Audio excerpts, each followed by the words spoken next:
This video covers setting up the TRYTON pump for dispensing and metering applications using the FMI configuration tool. If you have not watched the software overview video, please do so first.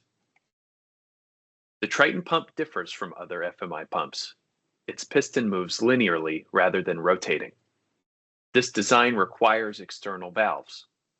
For this demonstration, we use two solenoid valves, one for the inlet and one for the outlet. Priming. Bring the pump to the home position. The pump can move a total of 25 cycles from home. Set cycles to 25 and speed to 500 RPM.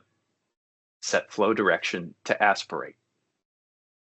Open the inlet solenoid valve and command the pump to take 25 cycles in the aspirate direction.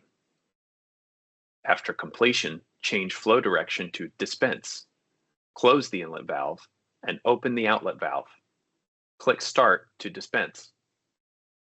Repeat until tubing is filled with water, ending on an aspiration stroke. Dispensing. For discrete dispenses, set the stroke parameter to steps or microsteps for best resolution. For example, 1 step equals 31 nanoliters. Set speed to 500 RPM and acceleration to 4,000. Confirm the outlet valve is open and click Start. Continue until the piston reaches the bottom and the barrel is empty.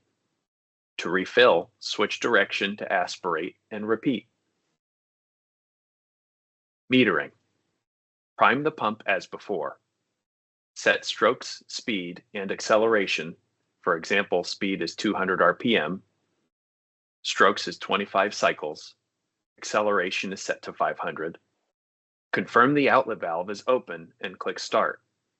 The pump will deliver flow until the set cycles are complete. Refill as needed.